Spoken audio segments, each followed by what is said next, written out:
হয় একশৰণ নাম ধৰ্মৰ প্ৰৱৰ্তক শ্ৰী শ্ৰী দেৱদামোদৰ গুৰুজনাৰ আজি পবিত্ৰ তিৰুভাৱ তিথি আৰু তিৰুভাৱ তিথি উপলক্ষে তীৰ্থনগৰী হাজো সমষ্টিৰ অন্তৰ্গত কৰ্পৰাটোলা দেৱদামোদৰ নামঘৰ প্ৰাংগণত কৰ্পৰাটোলা সমূহ ৰাইজ গণৰ সৌজন্যত ইয়াত আধ্যাত্মিকভাৱে দেৱদামোদৰ গুৰুজনাৰ তিৰুভাৱ তিথিভাগে অনুষ্ঠিত কৰিবলৈ যোজনা চলাইছে আৰু আজি প্ৰথমটো দিন ইয়াৰ লগতে তেওঁলোকে দেৱদামোদৰ নামঘৰৰ প্ৰাক-শতবৰ্ষ কাৰ্যসূচীভাগে উদযাপন কৰিবলৈ তেওঁলোকে অনুষ্ঠানভাগে অনুষ্ঠিত কৰিবলৈ লৈছে আৰু আজি কাৰ্যসূচী প্ৰথম দিনা নগৰ বিগ্ৰহ কাৰ্যসূচী আছে আৰু নগৰ বিগ্ৰহ কাৰ্যসূচীৰ শুভাৰম্ভ কৰিব বিশিষ্ট অভিনেত্ৰী আশা বৰদলৈ বাইদেৱে আমি পোনে পোনে কাৰ্যাৱলী দেখুৱাবলৈ চেষ্টা কৰিছোঁ।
মহাপ্ৰভু শ্ৰী শ্ৰী দামোদৰ দেৱৰ 426তম তিৰুভাৱ তিথি লগতে আমাৰ হাজো কৰ্পৰাটোলা ৰাইজগড়ৰ যিটো আমাৰ দামোদৰ দেৱ নামঘৰ আছে এই নামঘৰৰ প্ৰাক-শতবৰ্ষ অনুষ্ঠান আমি তিনিদিনীয়া কাৰ্যসূচীৰে এই অনুষ্ঠান আয়োজন কৰিছোঁ।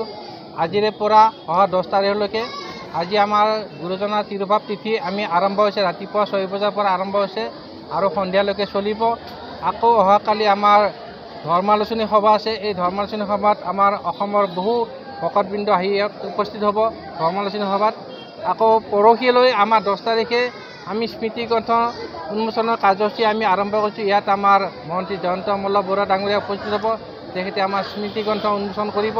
লগতে আমাৰ ইয়াতে স্থানীয় বিধায়িকা আহিব আৰু বহুতো আমি ব্যক্তিক আমি ইয়াতে নিমন্ত্ৰণ কৰিছোঁ। গতিকে এই 3টা দিনৰ কাৰ্যসূচীত আমি ৰাইজক ইয়াতে আহি উপস্থিত হৈ এই কাৰ্যসূচীত অংশগ্ৰহণ কৰিবলৈ বিনম্ৰতাৰে আপোনালোকৰ জৰিয়তে অনুৰোধ কৰিছোঁ আৰু ইয়াতে আমি সকলোৰে সঁহাৰি পাইছোঁ। ইতিমধ্যে সকলোৱে আমাক সঁহাৰি জনাইছে।